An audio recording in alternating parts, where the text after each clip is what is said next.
What's up, Malcolm? What's up? How you doing? Finding you, Nigel. Cool. Let's talk about what you're doing. Right now I'm in Palm Desert. I'm performing tonight at the Hood. Thanks to my boy Nigel. He booked me and my girl.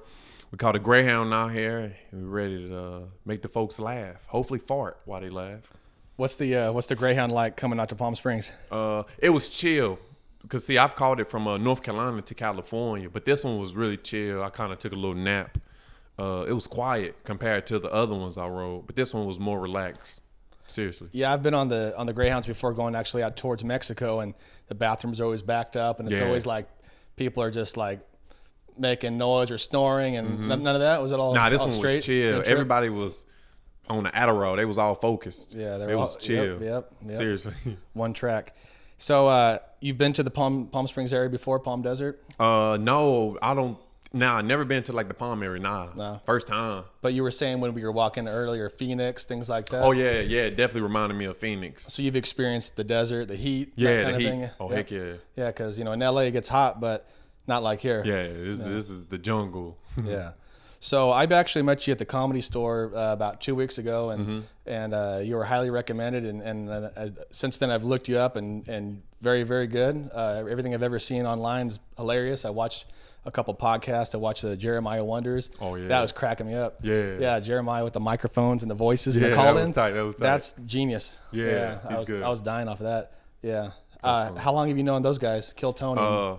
I met Kill Tony. I met Tony Hinchcliffe, Jeremiah. I met all of them 6 months into LA. So it'll be 2 years for me in February. That's when I met them. And so how did you meet them? Just from the open mic point of writing in your name? Yeah, signing up. The first time I got up was February 18th of 2018, and that's when I first just met all of them. I never knew them. I see them around, but I never saw Tony around unless I signed up on the show. But I see Jeremiah and Joel around, and then we just built a relationship then and there. So how long did it take for you to get your name picked? How long were you going there? See, me, I would sign up. I think I only signed up maybe a few times. Like I would sign up a month, like one time, 1 month, and then I wouldn't go back. Like I signed up December 2017. Then I didn't sign up again until February.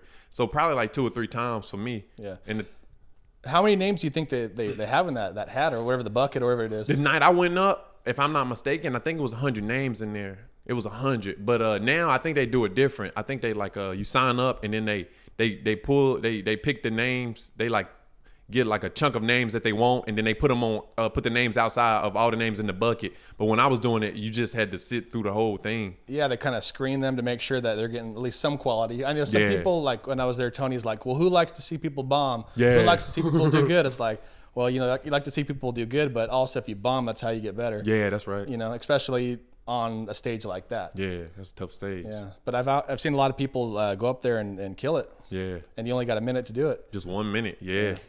Some people prepare themselves, but I say just have fun with it. If you have fun, the minute will be fun with you. That's what I tell them. So have fun. when you're up there doing a minute, do you time it, or you just know your stuff so well that it's like, okay, I got a minute? To be honest, it's all about the rhythm. Because when you first do it, I don't know. I got so used to the cat sound, I know when I stop. Yeah, yep. I would just know when to stop. It was like OCD. But then I don't know. You just think of it. I was kind of a minute performer at the when I first got out here, so I was just saying quick stuff. So it was perfect for me. But yeah, you time it in your head. You just got to know the rhythm. Yeah, I guess stop whenever you like, but before you hear the cat sound. Exactly. Yeah, because you got a lot of one-liners, don't you? Yeah, I used to, not no more.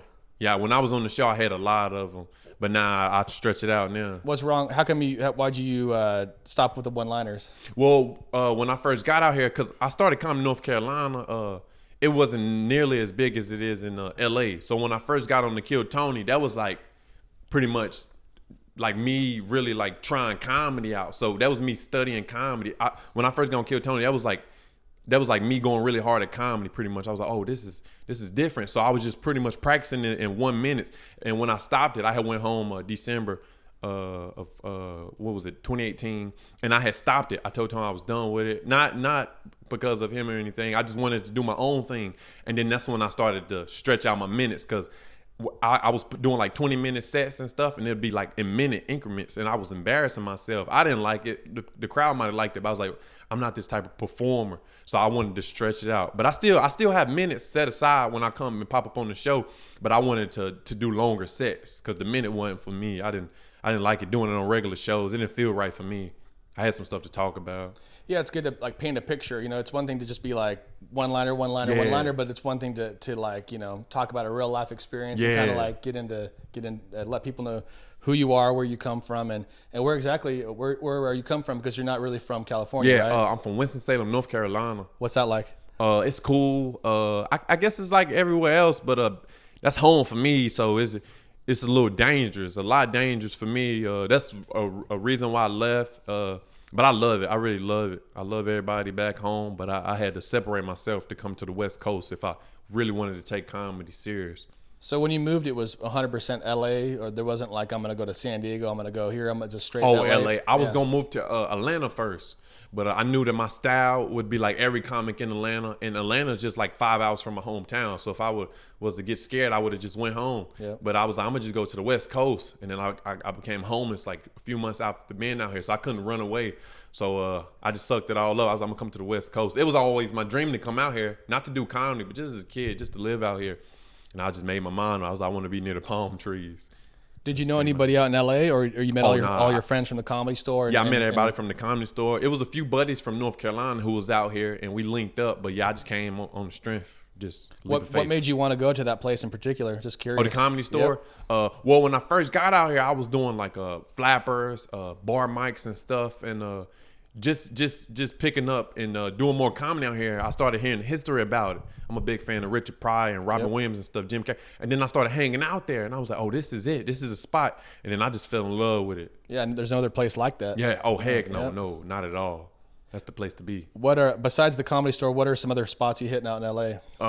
The Laugh Factory, the Hollywood Improv. I do that a little bit. Flappers. I go to Flappers a whole lot. The Ice House in Pasadena. Sometimes they have open mics. We work on material and laundromats and stuff. Yeah. Hole in the wall places, anywhere I can get up and talk.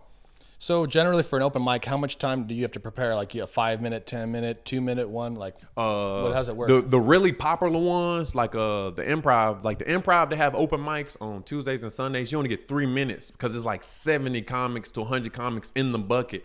So you only get 3 minutes, and it's a book in the room. But like the lame ones that people don't like to go to because there's no scout or no booker there, you might get like 10, 12 minutes. So I like to go to those ones because most people won't go to those, and it's like less people in the crowd, and that'll make you tough enough to perform at the Comedy Store. Yeah, it gives you time to work your bits out, because that's everything. Yeah. And that's what I like to provide at the Hood Bar.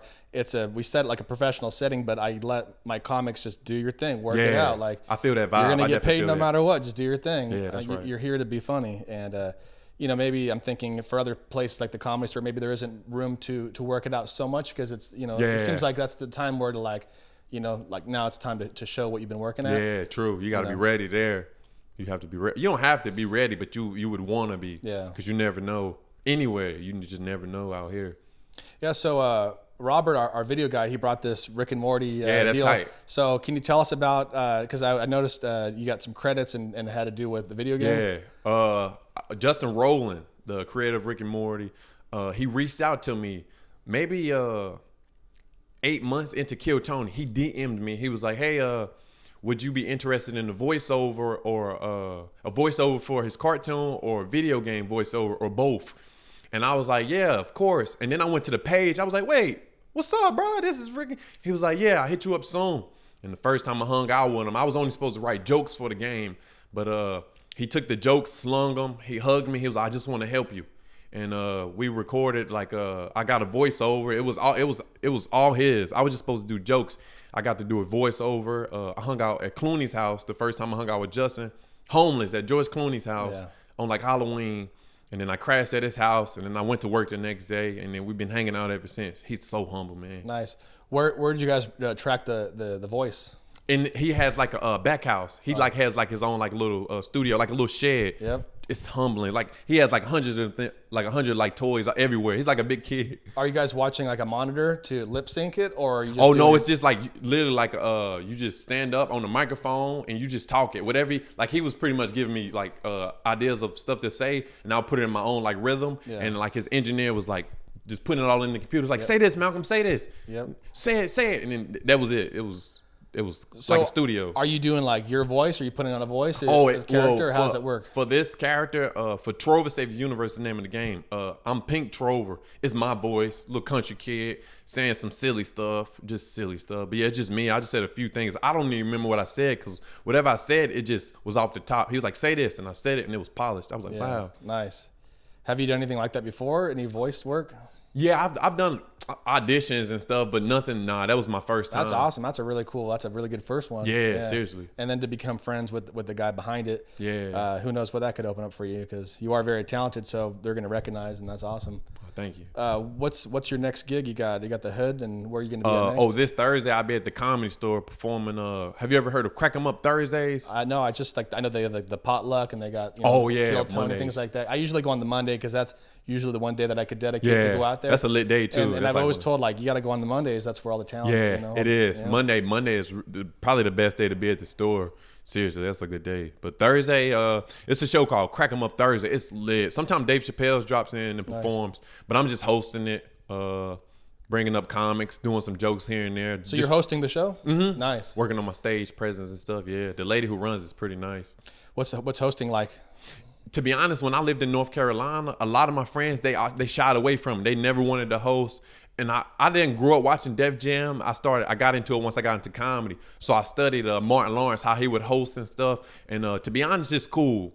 You have to be brave to do it. And it's tough. And I like it because, I fail a lot while I'm doing it. And sometimes, I might succeed. But I look at it as pretty much you got to trust the process. If you can get through hosting, you can be able to, headline or go on tour. So I told him I box. I told Kevin when he was driving me earlier, I like to box. So hosting for me is like a boxing match. So it's like I may never win or I may never lose, but when I get out of the ring, I'm a feel like a champion regardless. I love hosting. That's nice. A good way to look at it. Yeah, because hosting, it's a whole different animal. You gotta, if somebody did bomb, you gotta pick it up for them. You gotta keep the energy going. Yeah. So it's cool. Yeah, but it's good. And where else have you hosted? I hosted at the Laugh Factory in Long Beach before. I host Crack 'em Up a whole lot. I host a lot in North Carolina, and I don't think I've hosted as much as in the Hollow Improv one time for a Def Squad show and a Tony Hinchcliffe show. Nice. A few times. So, is there any comedy scene where you're from in North Carolina? Now it is. When I was home, the comedy club closed down in North Carolina in my city, Winston, and I moved to LA like 2 weeks later. I was working a dead end job. I'm out. But now that I'm out here, they just opened up a Hollow Improv an hour away from my hometown. A lot of comics are coming out of the woodworks out there, so it's definitely picking up back home. That's great. Yeah, it seems like comedy's like the next rock and roll or something. Yeah, it's real. It's coming hard. Yeah, you say that, bro. Yeah. True enough. I really believe in it because I come from a music background and production and bands and staging, and I'm just hip to comedy in the last couple of years, and I just see it being like the biggest thing now. Like it's everywhere and all over the world too. And these comics are able to tour and have back-to-back shows sold out. Like that's great. And thanks to podcasts like this and the internet and things like that in the Comedy Store where they're really pushing the up-and-coming talent. And then the bigger names are taking door guys on tour and things like that. True. That's always good to see. Yeah, true enough. Yeah, a lot of door guys are my friends. Yeah, they always on the road. It's nice. Yeah. I get it in. That's a great deal. Have you ever considered being a door guy at the Comedy Store? I tried, man. I didn't try. I'm gonna tell you that I didn't try, but I considered it. I talked to one of the managers there. He was cool. He made me through Kill Tony. I forgot his name, but I sat down in the office with him. He was like, all right, now you got to talk to the booker, the guy booker in charge, but you got to chase him around and stuff. And I was looking for him one day. He wasn't there. And I was like, I'm going to just go back to doing my thing, hitting the mics and stuff. I want to, but you got to really be up on them and stuff, and that ain't me. But if it comes my way, yeah. But if it don't, nah, I just stick to the plan. Just keep doing me. I think where you're headed at this point, they're going to come to you. Yeah. If anything, it doesn't even have to be like the way things are working. That's the best way that you got to make. They're going to want you. Yeah. But at least they know that you're dedicated. You're doing it. And I talked to I think it was Ian or another guy, I think it was Sandro actually, about the Comedy Store. I was asking how you become a regular, how you get put on. And they said, really, honestly, just showing up. You have to. Showing up. That's all it is. Showing really. up, being ready. You never know. Hey, you want to get up? That's how it is there. You never know. So, people that are listening to this, like, that's what you got to do. You got to show up and be funny. Be ready. Yeah. Because it can happen like that, Yeah. Just like with you, with the video games and things like that, and then picking up a gig, and maybe someone sees this and then wants to book you, or the next podcast. Book me, people, please. And they will. Yeah, That'd be nice. Yep. Are there any places that you haven't performed that you're like, I want to perform here one day? I really want to perform at the Irvine Improv. I heard it's like a 400-seater. A lot of my friends go out there, and I'm like, it just looks like a lit room, so I would love to go to the Irvine. That's one of the rooms I would like to, but to be honest, anywhere they let me perform, I'm satisfied with where I'm at now. But anywhere, you're comfortable on any stage, like you said. Any stage. I told you I done the mic in the laundromat before, Corn Laundry. That's great. Yeah. So anywhere. So what's it like working in a room like that? In the laundromat? Yeah. It's rough, you know what I'm saying? You pretty much talking to yourself. Yeah. Or the lady folding her clothes. You might make them grin and stuff, but when you leave out of there and you might get an opportunity at the Comedy Store, now you feel like you bulletproof. You feel like you earned it. So just doing those rooms, it's like dribbling the ball on beat up concrete, and then you go to the hardwood floor, and then you crossing them up. Yeah, you got that momentum. And that's what it feel like. That's why I like it. Nice, yeah, because you already got your rhythm down by then. Yeah. And then it makes it easier after that point. That's great, yeah. So you're staying out in Desert Hot Springs? Yeah, staying out. What's the name of that place? Yes. Hacienda, yeah. Hacienda, yeah.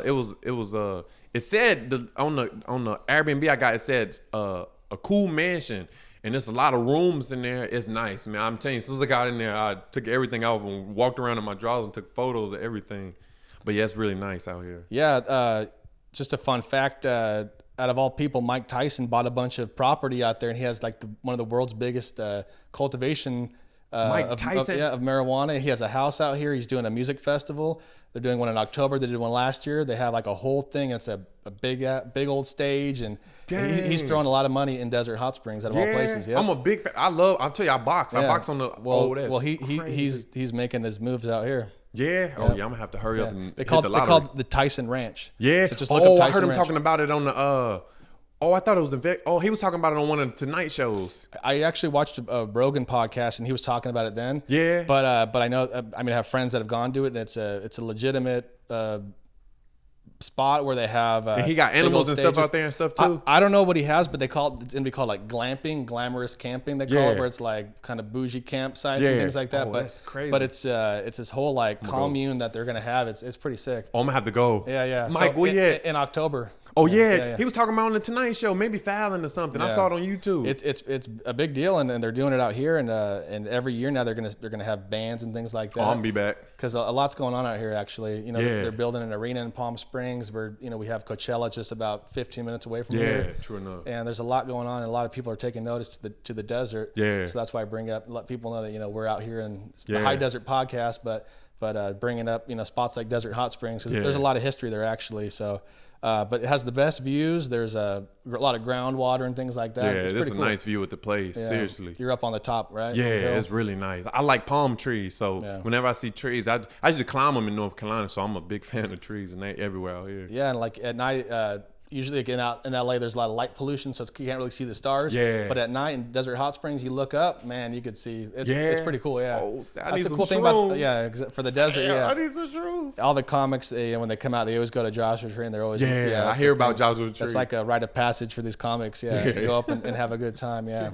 That's tight, man. Yeah, because again, how long did it take you to get here from LA? Well, we got on the Greyhound. What was it? 11, and we got here we got on the Greyhound at 12:45, and we got here at like 4:30. It's because we had a 45-minute layover downtown. You got to stop, and people got to get off. You got to load on. Yeah. But generally, if you're just driving in a car, you can get here in an hour and 40. Yeah, that's what I figured. Yeah. If I had my car, I wish. It's just like usually a straight shot, and once you're here, it just kind of just ends. You hit those windmills, and then you're like, I'm here. Yeah, I'm here. Yeah, but I hope you have a great experience tonight at the show. You're the headliner tonight, and you're bringing. Who's your feature? You said it's your lady. Oh yeah, my girlfriend, Jalen Eves. Yeah, she can cook really good. Nice.